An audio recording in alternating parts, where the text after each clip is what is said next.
Hey YouTube. Well, Empire season 4, episode 7. It's a pretty good episode, at least the climax. Well, okay, Lucius lying. Lucius, Jamal, and this guy, what's his name, Warren, Jamal's boyfriend, are in the studio together, and Lucius is instructing Jamal about coloring these keys in accordance with the painting he's done. So in other words, he's still hearing music through colors. So he's having him to colorize the keys. Yeah. And he seems to like this guy Warren. The first time he's met Warren. Nobody else in the family has met him yet. Next thing we see is Hakeem stalking this girl, Anika, with what's that boy's name? The lawyer, whatever his name is, Cookie's ex. He sees them in a park where they're meeting people and so forth, talking about how much the baby looks like the parents and all that kind of stuff, when he's actually the parent.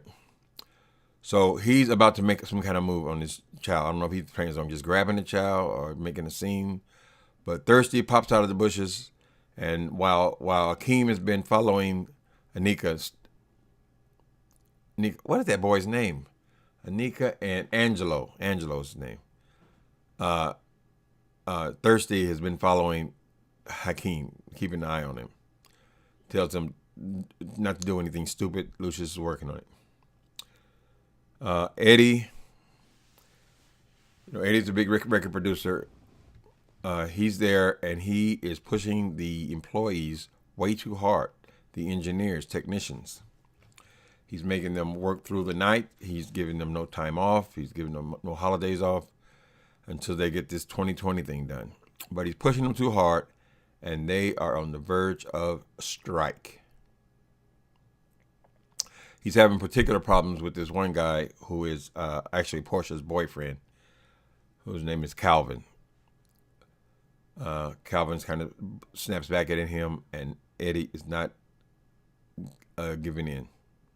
He wants his work done, and he is pushing them like basically like a stranger. He doesn't know them. He just knows the work.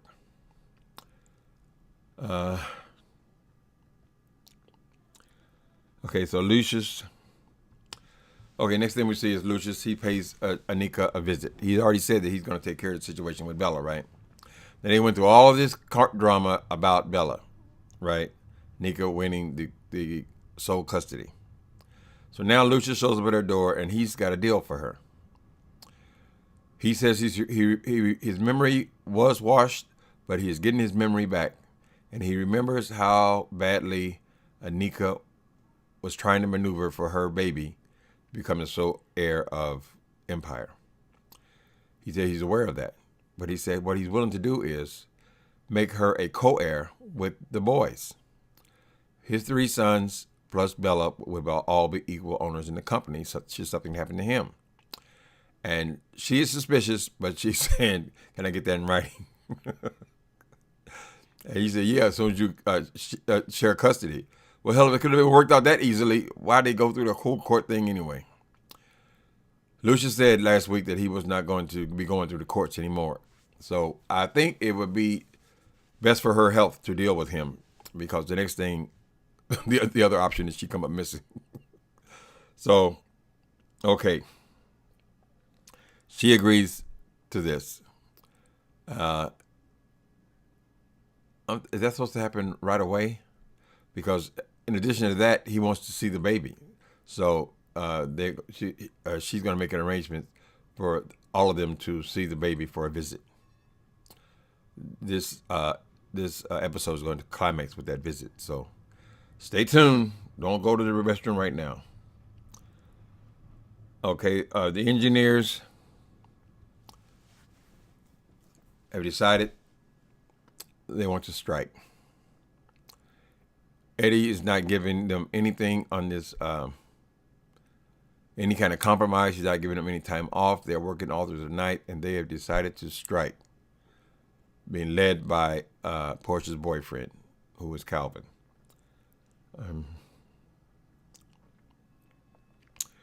All right, there'll be a big scene about that in a minute. Jamal. The next scene we see, Jamal and Marcus are out at his gay club with Hakeem's little running pal. I guess she said something about I can never do this with Hakeem. I guess not. You're in a damn gay bar. Anyway, so Marcus and Jamal are at this bar, right?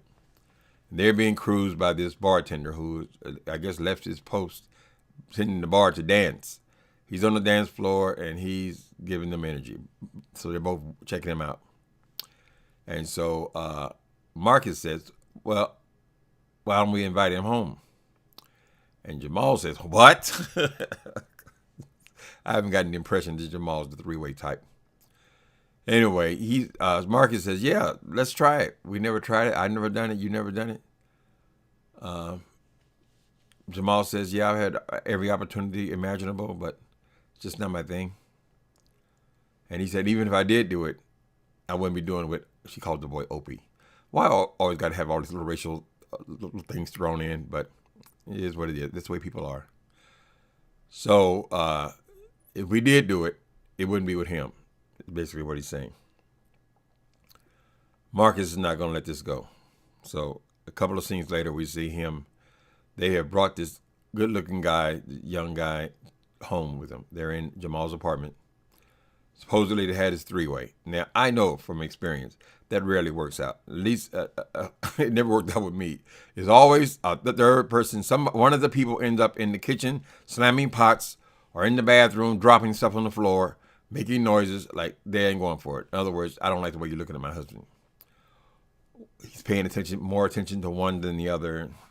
I guess if you're all three nasty, it'd be fine, but it rarely works out that way, where all three are satisfied. Usually the person likes one more than the other, and if there's any hint of that, then the other person gets mad. Anyway, I'm off topic. Stay focused. Okay, they take this fine guy home. Jamal gets the attitude. He goes in the kitchen, just like I just said. He don't start slamming pots and pans because Marcus is soon to follow him. And he tells him, I can't do it. I'm not going to do it. So Marcus gets rid of the guy. And he goes to Jamal and to tell him that he loves him. No matter what happens, I love you. I want you to know that I love you. I have a feeling that's not going to be enough. So it doesn't happen. This is a three-way. Okay, next thing, Andre's coming through the he's going in about this girl, which makes absolutely no sense. That is just straight television stuff. She's investigating the family and this missing woman in Las Vegas. And she's investigating Empire and the people in Empire and his family and all this. And yet she happens to fall in love with him. It's the dumbest shit in the world. He's walking to the elevator in Empire. He sees on the big screen that this girl has been an officer-involved shooting. And first he thinks that she's been shot because it just says officer-involved shooting. Then he finds out that she has shot somebody and killed them. Okay, so they're together and they're talking, and she's telling him, she basically confessed that although she told the internal affairs that the man had a gun, it was me or him, it wasn't. That she had shot this man dead and then planted a gun on him. Now, why would this woman who's investigating this family, go and confess to one of the members of the family that she had just murdered somebody? I wouldn't give a damn who it was. Why would she just arbitrarily, she's not even married to this man, just tell him that? So this is probably all a ruse. The whole guns thing is probably all set up to get Andre to thinking that now she has told me some valuable information. Because she even says, now I've told you something about me that could put me away for life. Why would I do that if I didn't love you? Why did you do it? I almost said the B word. She set him up, child. And he is so stupid that what kind of cop would that be to sit up here and confess some shit like that, and then you just happen to be investigating the very family that you're telling this shit to? Stupid. The writing in general is pretty good, but that whole scene there, that whole storyline there is just off. Anyway, that's why we playing it. Okay. Portia joins the strikers. All right, there's a scene. Portia has to choose between Empire and the strikers, and she goes with the strikers because she feels that she has got resentments about the way Cookie talks to her. That's what she says. My loyalty has not been to him; it's been to you, and you've treated me like a dog the whole time I've been here, calling me stupid, calling me. She calls her pretty much anything. Get in here, Portia. That kind of thing. Anyway, so that's why she's joining the strike. So they're all out in front of the building, and they're striking, picketing. And Cookie's on the sidelines watching. Even Shine, his crew, join the strike. He says apparently he has his family background. They were strikers. His mother worked for school board. So, whatever the reason, he's joined the strike as well. Cookie gets them all in the room. Well, okay, they're out there picketing and all that. Tori Ash, she's also part of the protest. She comes in, sings a song to the people and all this. Cookie said, get them all in the office. So I guess all those people that are in the strike didn't show up in there. So I guess these are all the department heads, because it's a pretty small group, meet in the conference room. She goes over telling them how much they are Empire family, and that even though things go, even though they fight sometimes, things get bad sometimes, they're a family and they love them. And she started asking various people there, when your tooth got broke or whatever, who fixed it? Or when you got in trouble, who got you out of jail and all that kind of thing. And they all said, of course, the affirmative, Empire did. And then she tells them this long ass, this story is so unnecessary. She could have just said that with a few words, but no, she goes all the way back into her jail life about this big woman who she usually was in fights with, got pregnant, and how she sat with her through the pregnancy. The point being that even though we fight amongst each other, when we fight against somebody else, we're a family. That was the point. They could have did it without that flashback. Seems to be a filler to me. Not necessary, this story. Okay, so Portia says, okay, put down your weapons. In other words, she called the strike off. But Cookie didn't give them nothing. I mean, they weren't asking for no whole hell of a lot, from what I can tell. Apparently, the wages were a little low. Seems like she should have thrown them a little 10% raise or something, or 3% or whatever. She didn't give them nothing. She just told them those stories, give her a little pep talk, their family's pep talk, and that was it. And they dropped the strike. So one would ask, why even have the strike anyway? Okay. Now for Warren. Okay. All right, we're getting near the end of this. What did I leave out? Let me see. Eddie. Eddie's the villain, but Eddie doesn't leave the company. He doesn't want them to negotiate with the strikers. He's bought people to break the lines that are other engineers. Cookie won't allow that, but they seem to like it. I mean, Cookie still likes Eddie, so he doesn't leave the company. There's no dramatic thing like that. It's just they kind of leave it at that. Okay, the strike's over. It all took place in 2 or 3 minutes. Okay, so Eddie's still there. Next thing is, remember I told you that Lucius had asked for this meeting. They wanted the family visit between all the families, all the brothers and Cookie. They want to see the baby. So she said she arranged it. Nika had them had them all meet her at a restaurant. They get to the restaurant, and Anika's not there. Miss Diane Dubois is there. She's being particularly evil because she's there. She's having a conversation with Warren, her nephew. Now Warren is saying, "I'm out." They kind of act like that was going to be a big scene building up with Warren because he was undercover trying to destroy them and all that. But apparently the big plan was, I don't know why she's telling the family this, but the big plan was that three-way, that was not an accident. Warren was supposed to get this boy, or any boy really, it could have been the bartender, having a three-way with him and with those two, and he was going to take pictures of it.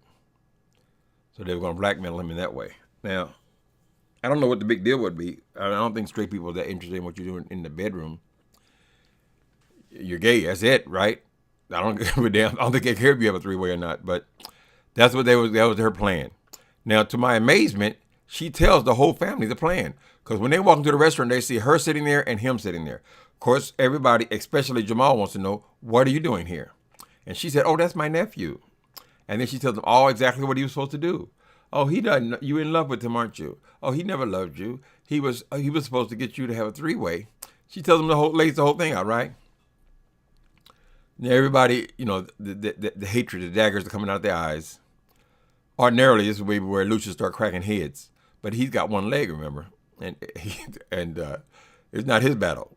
It is Jamal's battle, and Jamal steps up to show whose battle it is. He attacks this. First of all, of course, Warren tried to talk fast because his auntie just threw him directly up under the wheels of the bus.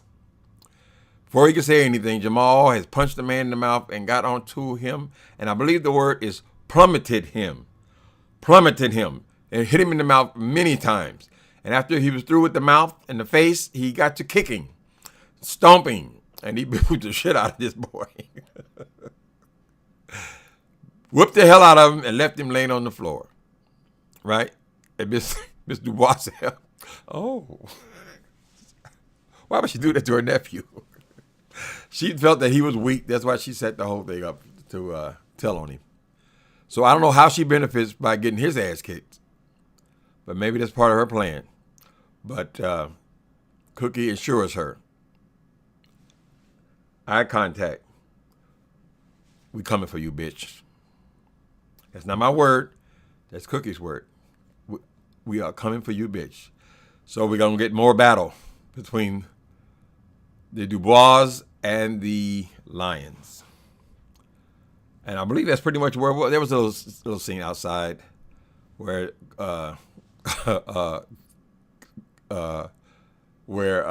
Lucius is saying, I wanted to beat him down and kick him with my prosthetic leg and all this. She says some snide remark. The old Lucius would have done that. So I don't know if she's chastising him for not throwing his false prosthetic at him, or she's saying that the new Lucius is actually better. She didn't say it though. She just said old Lucius would have did that. She didn't say whether that was a good thing or a bad thing. Okay, they got in their limousine, and that is it. See you next week, people. I think they only got 2 more episodes for the end of this season. We'll see next week.